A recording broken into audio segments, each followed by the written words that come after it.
इसमें से तेरा वचन तो कहता है कि तेरे महान से मुझे चंगाई मिली है। इसमें से तेरा वचन कहता है विश्वास करने वाले के लिए सब कुछ संभव है। इसमें से तेरा वचन कहता है कि हर पे हाथ देने के बाद जो पिछवाड़े तो आपके राज्य की योग्य नहीं है। मैंने तो हर पे हाथ रखा है, मैं तो आपके पीछे चल रहा हूँ, आपके वचन के अनुसार चल रहा हूँ, लेकिन डॉक्टर ने मुझे ना बोल दिया अब मैं कभी चंगी नहीं हो पाऊंगी, मैं कोई चंगा नहीं हो पाऊंगा, मैं क्या करूंगा? मैं तो विश्वास करके मैं सब कुछ छोड़ के मैं तेरे पीछे आया हूँ, लेकिन मुझे तो बीमारी मिली, अब मैं क्या करूँ? मुझे तकलीफ हुई, अब मैं क्या करूँ? अब परमेश्वर उस विश्वास को देखता है, अब देखता है। अब वो पीड़ा है, आपको दर्द हो रहा है, आपको पीड़ा हो रही है, आपको तकलीफ हो रही है, लेकिन उस तकलीफ के अंदर, उस पीड़ा के अंदर, उस वेदना के अंदर आप परमेश्वर की इच्छा को पूरी कर रहे हो। आप संगति में जा रहे हो, आप चर्च में जा रहे हो, आप आज्ञा का पालन कर रहे हो, आप आनंद से परमेश्वर की सेवा कर रहे हो, आप हंस के परमेश्वर की स्तुति आराधना कर रहे हो, आप नाच कर परमेश्वर की स्तुति आराधना करते हो। जब आप नाचते हो आपको दर्द होता है, जब आप कूदते हो आपको पीड़ा होती है, लोग कहते हैं कि तू मर जाएगा, ये ऐसा होगा, ये वैसा होगा, लेकिन आप कहते हो मेरा परमेश्वर मुझे छुटकारा देने वाला है, मेरा परमेश्वर मुझे चंगाई देने वाला है, मेरा परमेश्वर मुझे संभालेगा, मेरा परमेश्वर मुझे आंख की किरणों से मेरी रखवाली करेगा। जब आप उस वचन के अंदर बने रहते हो और आप परमेश्वर की सेवा करते रहते हो, आप परमेश्वर से आगे बढ़ते रहते हो, आगे बढ़ते हो, आगे बढ़ते हो, और एक दिन आता है, हालेलुया, एक दिन आता है। कितने साल निकल गए? अरे 4 साल पहले मुझे डॉक्टर ने कहा था। कितने साल निकल गए? अरे 8 साल हो गए, डॉक्टर ने मुझे कहा था। कितने साल निकल गए? अरे 10 साल हो गया, मुझे डॉक्टर ने कहा था। क्या चंगे नहीं हो?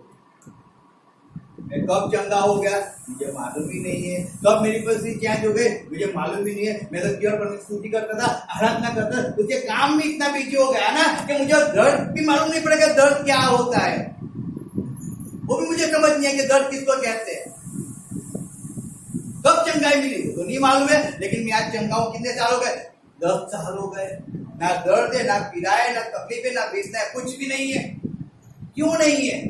परमेश्वर ने निकाल दिया। क्या कब निकाल दिया वो जाने, लेकिन मैं 10 साल से फ्री नहीं रोगी हूँ। रिपोर्ट क्या है? आपने रिपोर्ट निकालो, आपने रिपोर्ट निकाले, रिपोर्ट भी सब निकले। चमत्कार हुआ तो हुआ कब हुआ? परमेश्वर ने देखा जब आपको दर्द था, आपको पीड़ा थी, आपको तकलीफ थी, जब आपको पेन आ रहा था ना, जब पेन जब बढ़ रहा था ना, तब आप क्या करते थे मालूम है? परमेश्वर के भवन में जाके वो बर्तन को घिसते थे। हालेलुया स्तुति करेंगे, अब बर्तन को घिसते थे तो साफ करके रखते थे, स्तुति आराधना करते हुए। परमेश्वर देखता है उसका दर्द, इतना भयानक दर्द उसको हो रहा है, लेकिन वो क्या कर रहा है? मेरी सेवा कर रहा है। वो अपने का बपतिस्मा है। हालेलुया। उसको कहा जाता है उस पीड़ा के अंदर, उस जलन के अंदर, उस परिस्थिति के अंदर आप कितना विश्वास परमेश्वर पर रखते हो, कितना रखते हो। जब मैं 3 साल, मैंने कई बार, मुझे हर बात में आता है वो 3 साल जो मुझे याद आता है, जब मैं इसका दवाई के अंदर जो मेरे भयानक परिस्थिति थी, भयानक, उस परिस्थिति के अंदर फिर एक वचन को सुना था। उस वचन के पास परमेश्वर के दास ने कहा कि अगर आप रोते हो ना, आप जब अपने आंखों से आंसू निकलते, शैतान हंसता है। कौन हंसता है? क्यों हंसता है मालूम है? क्योंकि आपने ऐसा कहते हो कि यीशु मसीह मुझे चंगाई देने वाला है, और आपको जब दर्द होता है, जब वो पीड़ा होती है, तकलीफ होती है, आप रोने बैठ जाते हो। तो आप क्या करते हो मालूम? यीशु मसीह को क्या करते हो? हराते हो। क्या करते हो? हराते हो, उसको झुकाते हो। लेकिन जब आपको दर्द होता है, पीड़ा होती है, तकलीफ होती है, तब आप खड़े रहो, छाती ठोक कर बोलो मुझे दर्द नहीं है, मैं नहीं रोऊंगा। बोला ये बात तो सही है। मैं 2017 की बात बताता हूँ आपको। मैंने कहा ये बात तो सही है, अगर मैं रोऊंगा तो मैं कमजोर हो जाऊंगा, लेकिन मैं नहीं रोऊंगा तो मैं बलवान हो जाऊंगा। तो मैंने तब तय कर दिया कि मैं आंख में से आंसू नहीं निकालूंगा, जितना भी दर्द हो जाए, जितनी भी पीड़ा हो जाए, मैं कभी पेट को एक्सेप्ट नहीं करूंगा, कभी नहीं करूंगा। मेरे विश्वास में बढ़ने से अब फर्क, मेरे विश्वास में फर्क, मैं नहीं रहूंगा। उस दर्द के अंदर भी मैं तेरी सेवा करूंगा। मैंने आपको कई बार कहा, हम हर एक नडियाद है, आनंद है, मुंबई है, हर एक संगति को, हफ्ते की हर एक संगति में हम जाते थे, हर एक मीटिंग में जाते थे, सब कुछ करते थे। मैंने कभी नहीं कहा कि दर्द मुझे लेके जाएगा, नहीं कभी, ये दर्द मुझे मार डालेगा, कभी नहीं। मैं चंगा हो चुका, तो नहीं सेवा करना है। मेरे आंखों पे हाथ हुए, एक्सीडेंट हुआ था हमारा, मतलब पट्टियां लगी हुई थी, सब छुला गया था हमारा। पास्टर ने कहा कि भाई पहली बार आप नहीं आते तो चलेगा। मैं बोला नहीं, संगति में तो आना ही है, संगति में मुझे आना है। इस दर्द के कारण में संगति छोड़ दूं, नहीं, कभी नहीं होगा, कभी नहीं। देखो जब हमारा विश्वास पर परखा जाता है, उसको कहा जाता है अग्नि, और अग्नि से आपका विश्वास परखा जाता है। हालेलुया। और आगे लिखा है, जब हम पढ़ते थे आगे लिखा है, यीशु मसीह के प्रकट होने पर प्रशंसा और महिमा और आदर का कारण ठहरे। हालेलुया। जब आपका विश्वास परखा जाता है ना, तब आप यीशु मसीह के आने से अब क्या होगा? महिमा, स्तुति, मान, महिमा और क्या लिखा है? ઈસુ ખ્રિસ્તના પ્રગટ થવાની વેળાએ સ્તુતિ, માન તથા મહિમા યોગ્ય થાય। हालेलुया। योग्य हो, क्यों? उसका रीजन क्या है? क्योंकि आप विश्वास के अंदर सेव पड़े हो। हालेलुया। उस अग्नि के अंदर जो परमेश्वर ने जो अग्नि का बपतिस्मा आपको कहा था ना, यीशु मसीह के अंदर, यीशु मसीह ने अग्नि का बपतिस्मा लिया, वैसे हमको भी लेना पड़ता है। आप डुबकी का लिया, ठीक है, लेकिन आप धूप, पीड़ा, तकलीफ का बपतिस्मा नहीं लोगे तो उसमें से आप सहन करके बाहर तो निकलो, तब कहा जाता है कि आपने अग्नि का बपतिस्मा लिया। हालेलुया। इसके लिए जब लिखा है, देखो पढ़ो, आप पढ़ो दूसरा कारण, ये बीजो कारण, कोरिन्थी 4:4-10 पढ़ो। बीजो कोरिन्थी 4:4-10 पढ़ो। और सर्व बातें અમે તેના સેવકોને સોંપે એવી રીતે વર્તીએ છીએ। બહુ ધીરજ રાખીને વિનંતીઓ વેઠીને, તંગીઓ સહીને, સંકટો ઉઠાવીને, પડદા ખાઈને, કેદ ભોગવીને, હંગામા સહીને, કષ્ટ વેઠીને, ઉજાગરા કરીને, ડાગર વેઠીને, શુદ્ધતા વડે, જ્ઞાન વડે, સહનશીલતા વડે, પરોપકાર વડે, પવિત્ર આત્મામાંથી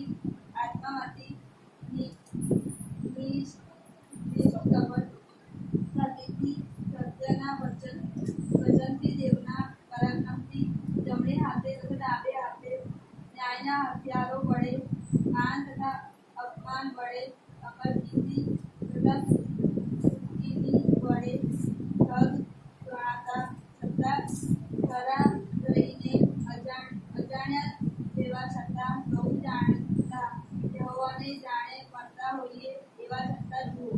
અમે તો ચિંતા છીએ, શિક્ષા પામેલાઓના જેવા છતાં મારી નાખેલા નથી, શોકાતુર જેવા છતાં સદા આનંદ કરનારા છીએ, દરિદ્રી જેવા છતાં ઘણાને સન્માન કરનારા છીએ, નાદાર જેવા છતાં સર્વસંપન્ન છીએ। हालेलुया। देखो पौलुस क्या कह रहा है, हम कहते हैं इतना सहन करते, इतनी पीड़ा को सहन करते, लेकिन तब भी हम नहीं कहते, हम नहीं कहते। हालेलुया। कुछ नहीं। पौलुस को देह में काटा, क्या पढ़ो 11-12 उसमें लिखा है कि उसको देह के अंदर काटा, उसको बीमार तकलीफ करता था, परमेश्वर बीमारी दूर कर, परमेश्वर कहता है तेरे लिए मेरा अनुग्रह बस। बात फिनिश हो गई। और हम तो अरे अनुग्रह नहीं किए, मुझे गोली चाहिए, और लाल गोली दे दो, पीली गोली दे दो, काली गोली दे दो, उसमें खाऊंगा तो मैं चंगाई पा लूंगा। अरे परमेश्वर कहते तेरे अनुग्रह बस है, नहीं अनुग्रह नहीं, मुझे गोली चाहिए, और खट्टी मीठी गोली भी आप मुझे दे दो, दवा बना के, वो भी मैं खा लूंगा तो मैं चंगा हो जाऊंगा। एक अस्पताल में गया, एक डॉक्टर का डॉक्टर जी मुझे बुखार है, देखो ना, इसने कहा तुझे बुखार है। लोग कहते हैं कि मेरा शरीर बहुत गर्म रहता है तो मुझे हाथ में बुखार है, ठीक है, मेरा हाथ पकड़ा, उनका हाथ पकड़ा, कैसा लगा? बोला आपका हाथ भी गर्म है। कैसा है? हमारा शरीर गर्म ही होता है, लेकिन बहुत से लोग ऐसे आते हैं तो हम क्या करते हैं मालूम है? उसको लाल पीली गोली दे देते, चूसने वाली गोली। दवा नहीं होती हो, क्या क्यों होती है? यानी कि हम जो दवाई खाते हैं, बहुत से 100 में से 50 लोग तो के लिए क्या खाते हैं? चूसने वाली गोली खाते हैं, क्योंकि सबको भ्रम होता है मैं बीमार हूँ, थोड़ा शरीर थोड़ा जलने लगा, मेरे को दाव आ गया है, मैं बुखार में हूं। अरे आपका शरीर गर्म ही होता है, ठंडा नहीं होता है। ठंडा हो जाएगा तो मुझे खट्टा खोट के डाल डालना समझो, तो गर्म रखो शरीर को आप। हालेलुया। जब मुझे डॉक्टर ने कहा तब से लेके आज तक मैंने कभी भी उस बात को नहीं सोचा, तब मैं परमेश्वर में नहीं था, परमेश्वर के पहले की बात करता हूं। हालेलुया। इतना विश्वास के अंदर में नहीं था पहले, इतना नहीं था। ये विश्वास तो 2017 के बाद, 2016 के बाद जब मैं बीमार हुआ तो उसके बाद मेरा बढ़ा, लेकिन बढ़ा तो पीछे मुझे मैंने कभी नहीं। हालेलुया। पौलुस कहता है, देखो वापस पढ़ो, अच्छे से बड़े आवाज से पढ़ो। ત્રીજી કલમથી અમારી સેવાનો દોષ કાઢવામાં ન આવે માટે માટે અમે કોઈ પણ બાબતમાં કોઈને ઠોકર ખાવાનું કારણ આપતા નથી. हालेलुया। हमारी सेवा का दोस्त, अगर आप सेवा कर रहे हो, आप सेवा कर रहे हो, आप ऐसा कह रहे हो, आप सेवा कर रहे हो ना, तो आपका दोस्त कोई निकाल ना पाए। समझो इस बात को। आप किसी भी काम को छोड़कर भाग नहीं सकते हो। आप परमेश्वर के राज्य के लिए, आप परमेश्वर राज्य के जब काम होता है, आप पीछे मुड़ के देख नहीं सकते हो, क्योंकि आप जब पीछे मुड़ के देखोगे ना, आप पे दोष लगाया जाएगा। इसे ऐसा कहता है और इसे ऐसा करता है, आप पे दोष लगाया जाएगा, याद रखो।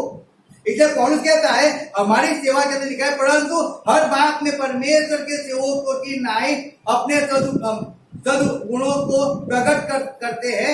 बड़े धैर्य से, कलेशों से, दरिद्रता से, संकटों से, कोटे खाने से, वेद होने से, गुल्लरों से, परिश्रम से, जागते रहने से,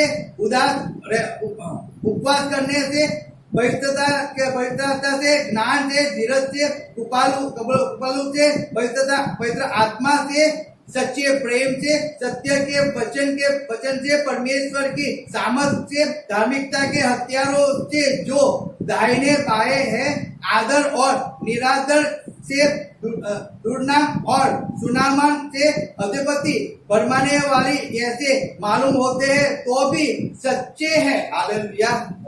तो भी सच्चे, अनजानों के सदस्य है तो भी प्रसिद्ध है, मरते हुओं के जैसे है और देखो जीवित है, पारखने वालों के सदृश है, परंतु प्राण से मारे नहीं जाते, शोक करने वालों के समान है, परंतु सर्वदा आनंद करते हैं। आप देखो पौलुस का कितने तकलीफ, कितनी पीड़ा, कितनी बेदर्दी, लेकिन वो क्या कह रहा है, हम शोक सताने वाले लेकिन तब जब आनंद से जीवन को जीते हैं। अरे हम सेवक है तो सेवक का काम क्या, आप सेवा कर रहे हो ना, आप परमेश्वर में आ रहे हो, सुसमाचार प्रचार करो, यानी कि आप सेवा कर रहे हो परमेश्वर की। और जब सेवा कर रहे हो तो अब एक सेवक को, तो सेवक के गुण कैसे हो उसको तो समझो, आप उसको तो समझो। मेरी जेब खाली है ना, मैं अपने साथ खड़े रहने, मैं ऐसा नहीं करता मेरी जेब खाली, चलो क्या खाना है, चलो मैं खिला दो। मेरी बटुआ भरा हुआ है और लेकिन मैं ऐसे खड़ा हूं चुपचाप,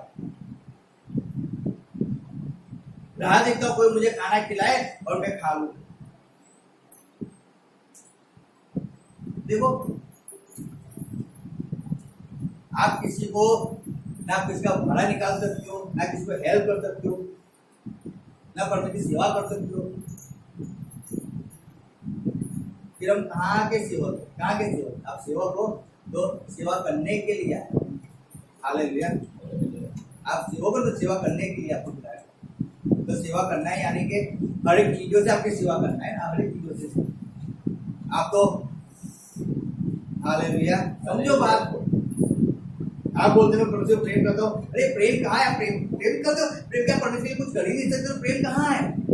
कहाँ है प्रेम? पौलुस क्या कहते हैं, सताया गया, तकलीफ, पीड़ा, वेदना सब कुछ मैंने सहन किया, देखो, लेकिन तब भी पौलुस का पढ़ो तो पौलुस कहता है मेरे घर पे कोई आता था ना, वो भाड़े के मकान में रहता था, काम करता था और क्या करता था, लोगों को हेल्प करता था। आज हम क्या करते, काम करते हैं, सब कुछ करते, लेकिन क्या करते, हेल्प करना हमें आता है, हेल्प करना कुछ सीखेगी। देखो हमें इतना पैसों से प्रेम है, हमें इतना अपने शरीर से प्रेम है ना, हमें इतना हमारे समय से प्रेम है ना, जब परमेश्वर के समय भी चुन कर देते हैं, कितना समय देना हमें संभल के देते हैं।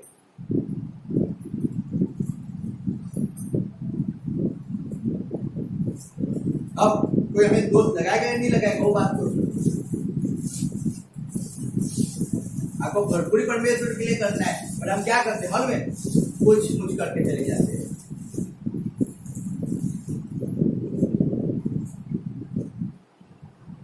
पौलुस कहता है यहाँ कि हम इतनी तकलीफों, पीड़ा, वेदनाओं को सहन करने के बावजूद भी 10वीं आयत क्या लिखा, देखो पढ़ो 10वीं आयत, शोकातुर जेवा छતાં सदा आनंद करनारा છીએ।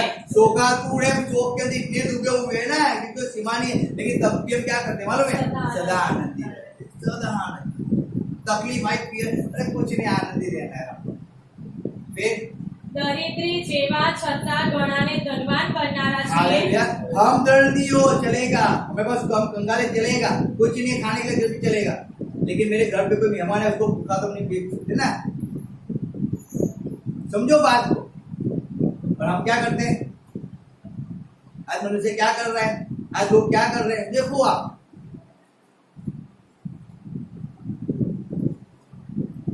बच्चन हमें समझने की कोशिश करना है। हमें अग्नि का बपतिस्मा क्या है, आपको हर एक जगह पे आपको परखा जाता है, आपको फाइनेंस में परखा जाता है, आपको समय देने में परखा जाता है, आपके चाल चलन में परखा जाता है, आपकी खुशियों के अंदर परखा जाता है। हर एक छोटी से छोटी बात को लेकर, एक बड़े से बड़ी बात के अंदर परमेश्वर को परखता है, हर एक बात के अंदर। उसके अंदर आप खड़े निकलते हो क्या? हालेलुया। परमेश्वर वो देखता है। फिर आगे लिखा है, देखो पढ़ो, भजन संहिता 37 उसका 24 आयत पढ़ो, देखो भजन संहिता 37 का 24 क्या लिखा है।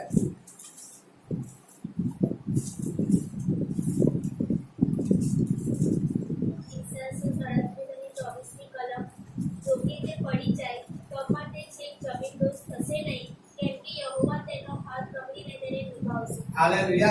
वचन कहता है कि आप गिर भी जाओगे ना, आप दर्द पीड़ा तकलीफ में और बीमारी के अंदर आप हताश हो जाओगे, लेकिन आप परमेश्वर के अंदर स्थिर रहोगे ना, आप आज्ञा पालन में स्थिर रहोगे, आप परमेश्वर की स्तुति आराधना में स्थिर रहोगे, आप विश्वास के अंदर स्थिर रहोगे। आप गिर भी गए, आपको लोगों ने दुष्कारा है, आपके विरुद्ध में बहुत सी कई बातें ऐसी कही गई है, आपको बहुत गंदी गंदी बातें कही गई है, आपके विरुद्ध बहुत गंदी बातें उछाली गई है, आपको बहुत सताया गया, आपको बंदी गृह में डाल दिया गया, अरे आपको कुछ भी किया है, कुछ भी किया है, लेकिन अगर उस परिस्थिति के अंदर भी आप परमेश्वर के अंदर स्थिर हो, आज्ञा पालन के अंदर स्थिर हो, विश्वास के अंदर स्थिर हो। हालेलुया। वचन क्या कहता है? उसको उठाया जाएगा। हालेलुया। क्या कहता है? उसका हाथ पकड़कर परमेश्वर को वापस खड़ा करेगा। लोग सोचेंगे अब तो फिनिश हो गया, अब तो मर गया, अब इसका फिनिश हो गया, अब इसका राज्य चला गया, अब इसकी सत्ता चली गई। अरे परमेश्वर कहता है अभी तो मैं खड़ा हूं। हालेलुया। वो मेरा बेटा है, वो मेरे वचन के अनुसार चल रहा है, वो मेरी आज्ञा का पालन कर रहा है, वो मूर्ख देख मैं उसको खड़ा करता हूं। हालेलुया। मेरे काका थे, आज इस पृथ्वी पे नहीं चलेंगे। मैं 10 फेल हुआ था ना, बहुत कहते थे, बहुत कुछ कहते थे, बहुत कुछ बोलते थे, बहुत कुछ। पढ़ते नहीं हो, ऐसा नहीं है, वैसा नहीं है, ऐसा वैसा, बहुत कुछ सुनाते थे। क्यों सुनाते थे? मेरे पापा अच्छी जॉब थे, लेकिन बीमार रहते थे, तो पैसा चाहिए तो उनके पास जाते थे, रोज 200-500 रुपए देते थे। तो पहले 200-500 की वैल्यू बहुत होती थी। हालेलुया। जब हम छोटे थे ना, तब 200-500 की वैल्यू बहुत होती थी। तो अब जब लेने जाए बहुत कुछ सुनते थे, बहुत कुछ सुनते थे, बहुत कुछ। तो गलत, हम उनके घर पे नहीं जाना, क्यों? कच्चा सुनने कौन जाए? लेकिन आज की डेट के अंदर हालेलुया कोई सुनाने वाला नहीं, सब जो सुनने वाले। हालेलुया। मालूम क्यों? क्योंकि मैंने आज तक मेरी लाइफ के अंदर मैंने कभी किसी से रुपया उधार नहीं मांगा, कभी नहीं मांगा, कभी नहीं। मेरे संबंधियों के किसी पहचान के अंदर मैंने रुपया उधार नहीं मांगा, मुझे रुपया दो, मुझे एक मेरे घर का एक चीज नहीं, कभी नहीं मांगा, कभी। आज भी लोगों को क्या लगता है मालूम है? मजाक नहीं कर रहा हूँ। देखो लोगों को लगता है परमेश्वर मुझे आशीष भी देता है, लेकिन लोगों को लगता है मेरे पास इतना फाइनेंस है जिसको मुस्लिमाई नहीं है। परमेश्वर देता है। हालेलुया। क्या देता है वो जानता है, लेकिन मजाक नहीं करता।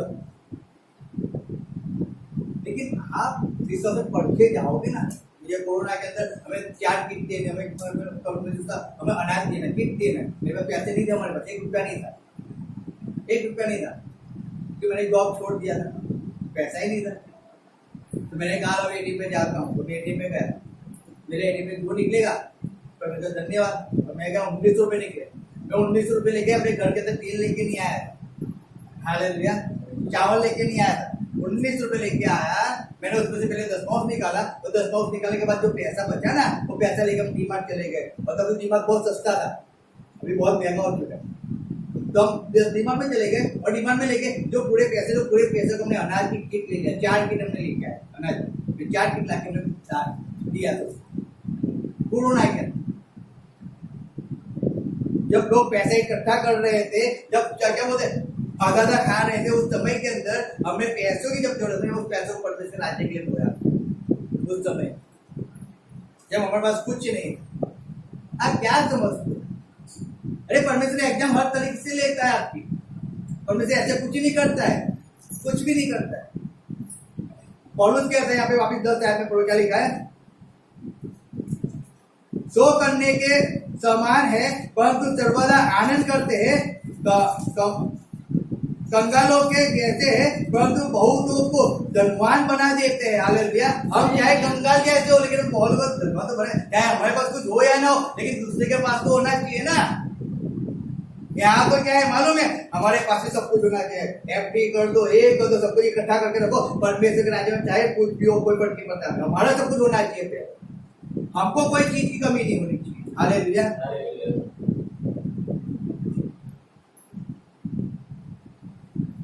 अरे परमेश्वर के घर के अंदर जब चीजों की कमी होगी तो नुकसान किसका है? हमारा है ना, खाया ना। फिर हम रोएंगे और मुझे चंगाई नहीं मिलती है, पर उनके बेटा कमी है मेरे घर के अंदर, तूने तो अपना इकट्ठा करके रख दिया है, मेरे लिए तो कुछ करता ही नहीं है, मेरा घर तो खाली पड़ा हुआ है।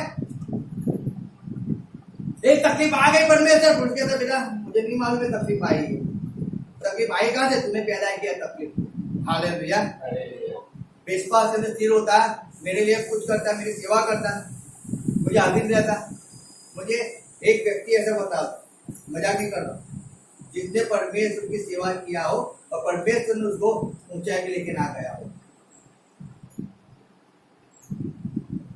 ढूंढ के लेके आओ पूरी दुनिया के अंदर, लेकिन वो व्यक्ति ऐसा होना चाहिए, मजाक नहीं कर, ऐसा होना चाहिए जो परमेश्वर के अंदर स्थिर हो, आज्ञा पालन करने वाला हो, परमेश्वर पे विश्वास रखने वाला हो, हर एक परिस्थिति में परमेश्वर के साथ चलने वाला हो, ऐसा व्यक्ति को ढूंढ के जाओ, मेरी सेवा को छोड़।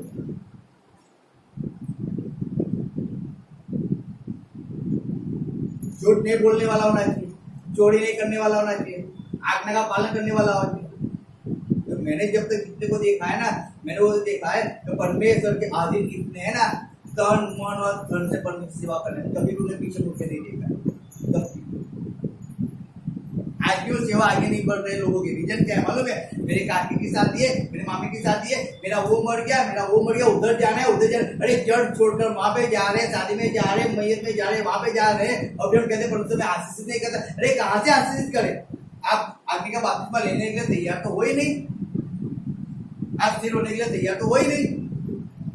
परमेश्वर पर विश्वास करके आप जब मेरे बाजू में एक आंटी ऑफ हो गए और मुझे फोन आया सुबह 7 बजे कि मेरी आंटी की लड़की को अशुद्ध आत्मा का वर्ताव हुआ अस्पताल के अंदर, और संडे का दिन था, संडे बाजू में आंटी ऑफ हो चुकी है, मैं क्या करूँ? तो मुझे यहीं से जाना है, आगे से जाना है। अब मेरे पास 2 रास्ते थे, कहा तो मैं चर्च में ना जाऊं और उनकी दफन क्रिया के अंदर जाऊं, या तो मैं चर्च में जाऊं। मैं चर्च में जाऊंगा लोग क्या बोलेंगे, लेकिन मेरे पास 2 रास्ते थे, मुझे करना क्या है? मुझे 9:30 बज गए और तुम्हें फतेहगढ़ में चर्च में जाता, मैं 9:30 बज गए, 9:45 होने आए। अब मैंने तय किया मैं जाऊंगा, तो मैंने यहाँ से पीछे से निकला और गाड़ी लेके मैं चर्च में चला गया, और चर्च में जाके मैं टेंशन में, चिंता के अंदर पड़ा हुआ था, मैं क्या करूँ। मुझे वहाँ पर प्रार्थना करने के लिए बुलाया, उसी आत्मा को निकालने के लिए बुलाया, लेकिन परमेश्वर मेरे पास वचन भी नहीं है, मैं पास्टर भी नहीं हूँ, मेरे विश्वास में क्या करूँ? मैंने अध्याय 10वां अध्याय खोल के रखा था, मैंने सामने से पास्टर ने कहा कि परमेश्वर ने आपको अशुद्ध आत्माओं का अधिकार दिया है, भूतों को निकालो, अशुद्ध आत्माओं को निकालो, बीमार को चंगा करो। मैं वही वचन को पढ़ रहा हूँ, सामने से वही वचन आ रहा है। मैंने कहा परमेश्वर तेरा धन्यवाद, क्यों? अगर जो मैयत में चला गया होता तो आज मुझे साबिती नहीं मिलती कि तुमने मुझे चुना है। हालेलुया। मुझे साबिती नहीं मिलती तुमने मुझे चुना है। देखो मजाक नहीं कर रहा हूँ, लोग क्या कहेंगे वो मैं बाद में देख लूंगा, लेकिन आज परमेश्वर तुम मुझे क्या कहता है पहले वो सुनना है ना, मुझे सब कुछ छोड़कर। माँ बाप बोलते हैं कि तुम ऐसा हो, किसी में जाते हो, ऐसा वैसा, अरे आपको जो बोलना बोलो, हमने बहुत शर्म किया है, बहुत सहन किया है, टोपले भर भर कर हमने सहन किया है। ऐसा नहीं, हमने बहुत सहन किया है, लेकिन अब क्या हमें आदत पड़ चुकी है। हालेलुया। क्यों आदत पड़ चुकी है? क्योंकि हमें एक चीज समझ आ गई है, अब हमें हर एक परिस्थिति के अंदर से परमेश्वर को विश्वास दिखाना है। देख परमेश्वर, ऐसी परिस्थिति में मैं तेरे साथ खड़ा हूँ, मैं तेरे साथ खड़ा हूँ, मैं तेरे साथ खड़ा हूँ। दानियल क्या कहता है? दानियल को क्या किया उन्होंने? कहा कि 30 दिन तक पर राजा के अलावा किसी के सामने नहीं झुकना है। दानियल को जैसे उसने सुना ना, वैसे ही गया दोपहर में अपने घर के अंदर, खिड़की तो खुली थी यरूशलेम के सामने, गया घुटने पे गिरा, प्रार्थना किया। क्या किया लोगों ने? जाके कहते हैं, हे राजा, आपके हुक्म, आपने जो हुक्म दिया था, आपने जिससे मोहर लगाई थी ना, दानियल तो उसका अनादर कर रहा है, तो आपकी आज्ञा का पालन नहीं कर रहा है।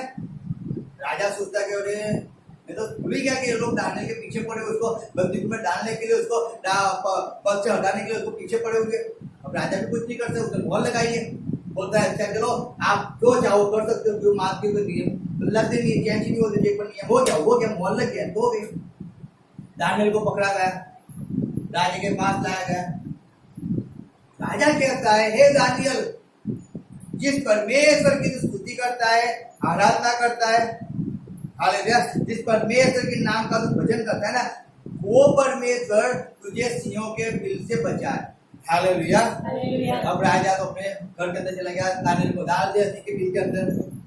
राजा ने खाना नहीं खाया, ना उसने संगीत को सुना, ना वो सोया, कुछ नहीं किया उसने। और सुबह 5 बजे जाकर बिल के पास जाके कहता है, हे परमेश्वर के दास दानियल, क्या तेरा परमेश्वर तुझे बचा सका है? दानियल ने कहा, हे राजा, मेरे परमेश्वर की नजर में मैं कैसा मालूम पड़ा हूँ? कैसा? कैसा? कैसा? पापी नहीं ना, तो न्यायी मालूम। क्यों न्याय मालूम पड़ा? क्योंकि उसने राजा के हुक्म को अनादर क्यों किया मालूम है? क्योंकि राजा का हुक्म था उसके सामने झुकना है, और दानियल क्या है, अपने परमेश्वर के सामने झुकना। हालेलुया। समझो, अगर मैं अपने परमेश्वर के सामने झुकने के कारण अगर मुझे सिंह के बिल में डाला भी जाएगा ना, तो भी मैं जाने के लिए तैयार हूँ, लेकिन राजा के सामने झुकने के लिए तैयार नहीं हूँ, राजा की बात को मानने के लिए तैयार नहीं हूँ। अगर राजा ने कहा होता 1 लाख भिखारी को खाना खिला, मैं खिला देता अपने पैसों से। राजा ने कहा होता कि 21 दिन का फास्टिंग में फास्टिंग करता, राजा ने कहा कि उसके सामने झुकना है, और मेरा मस्तक केवल परमेश्वर के सामने झुकेगा, किसी मनुष्य के सामने नहीं झुकेगा। हालेलुया। देखो, समझो,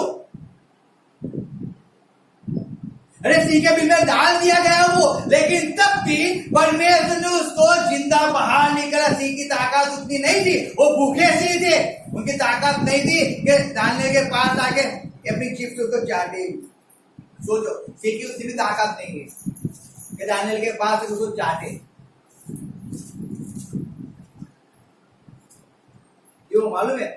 सिंह और दानियल के बीच में कौन खड़ा है मालूम है? आपका परमेश्वर। हालेलुया। कौन खड़ा है? आपका परमेश्वर। किसी की ताकत नहीं है, कोई भी बीमारी आ जाए, लेकिन बीमारी और आपके बीच में आपका परमेश्वर खड़ा है आपको बचाने के लिए। हालेलुया। परमेश्वर कहता है कि आप विश्वास के अंदर स्थिर हो।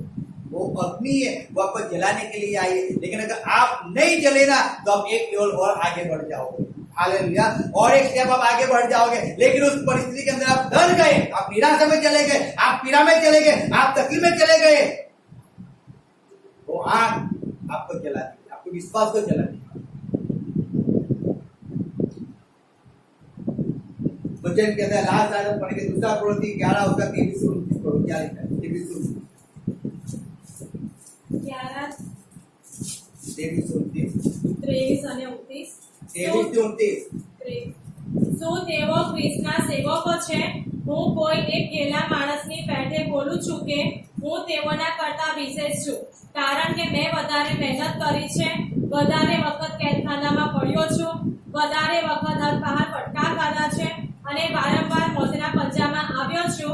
5 વાર મેં યહૂદીઓ તરફથી 39 ફટકા ખાધા, 3 વાર મેં સોટીઓનો માર ખાધો, 1 વાર પથ્થરનો માર ખાધો, 3 વાર મારું વાહન ભાંગી ગયું, 1 રાત દહાડો હું સમુદ્રમાં પડી રહ્યો હતો, ઘણી મુસાફરીઓ કરી, નદીઓના વિઘ્નોમાં, લૂંટારાઓ તરફના, સ્વદેશીઓ તરફના, પરદેશીઓ તરફના, શહેરમાંના, જંગલમાંના, સમુદ્રના તથા ડોળગાલુ ભાઈઓ તરફના જોખમો વેઠ્યા, શ્રમ તથા કષ્ટ, વારંવારના ઉજાગરા, ભૂખ તથા તરસ, વારંવારની લાગણો, ધાર તથા વસ્ત્રની તંગાસ એ સર્વ સહન કર્યું. આ બહારની વાતો ઉપરાંત એક બીજા પ્રકારના બોજાનું દબાણ મારા ઉપર દરરોજ થાય છે, એટલે બધી મંડળીઓ વિશેની ચિંતા. કોને અશક્ય જોઈને હું અશક્ય નથી થતો, કોને ઠોકર ખવડાવવામાં આવે છે અને મારું હૃદય ભરતું નથી. हालेलुया। हालेलुया। देखो पौलुस कह रहा है कितना पीड़ा, कितनी तकलीफ से सहन। तभी पवित्र आत्मा को कहता है कि हे पौलुस, हार मत मान, तुझे रूम में जाके भी मेरी गवाही देनी है। लोग रोते रहे, पौलुस मत जाना मत जाना, बोलता नहीं मुझे जाना है। पवित्र आत्मा ने कहा, परमेश्वर से कहा है कि मुझे रूम में भी जाके क्या देना है, गवाही देनी है। और इतना दर्द पीड़ा तकलीफ कम नहीं है क्या? हमें तो थोड़ा चढ़ का दर्द हो जाता है। साहेब वचन देनी जगह पर ठीक है, पर डॉक्टर ने कहे जो कोई दवा तो लेनी पड़े ना साहेब।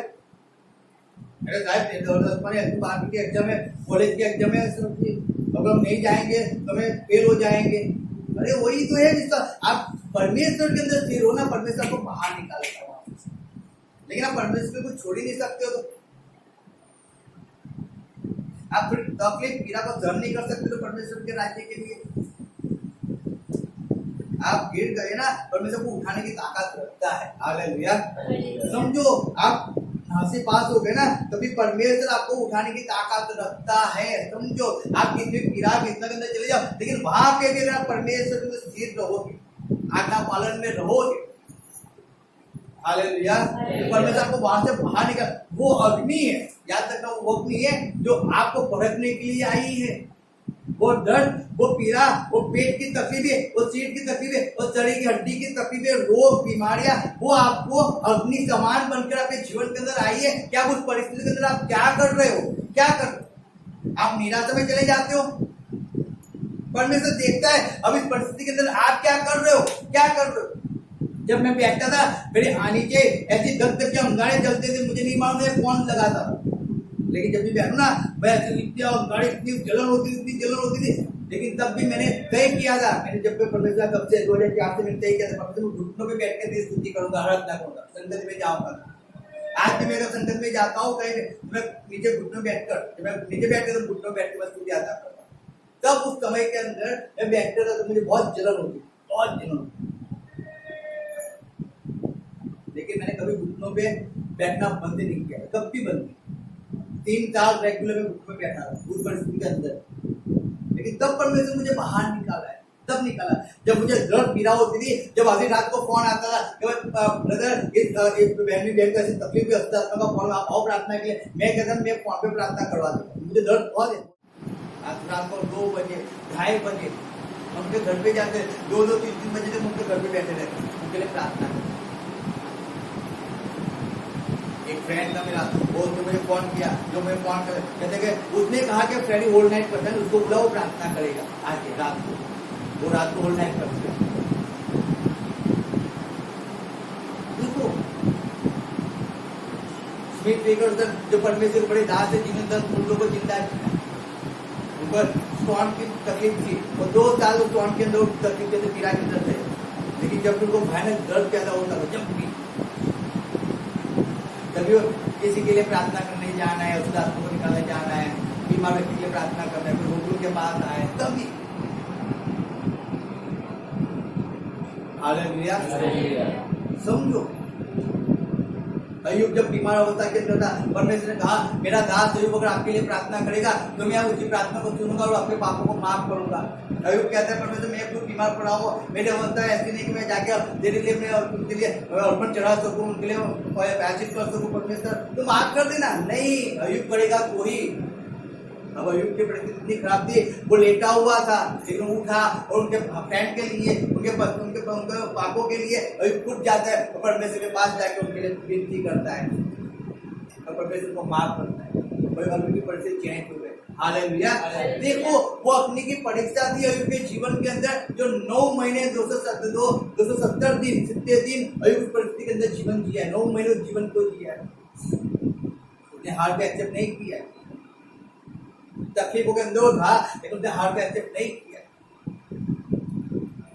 यीशु मसीह जो मेरे और आपके लिए परमेश्वर का पुत्र था, लेकिन वो पृथ्वी पे आया और मेरे और आपके लिए उसने मार खाया, उसने कोड़ों का मार खाया, कांटों का मुंडन पहना, उसपे थूका गया, उसको थप्पड़ लगाए, उसको धक्के मारे गए।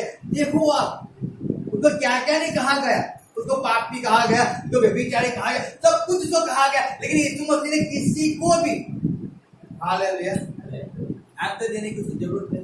जिसको जो बोलना है बोल, मैं परमेश्वर की सेवा करने के लिए और मुझे सेवा करना है तो मुझे परमेश्वर की सेवा करनी पड़ेगी, चाहे लोग कुछ भी बोले, कोई कुछ भी करे, मुझे उससे कोई फर्क नहीं पड़ता।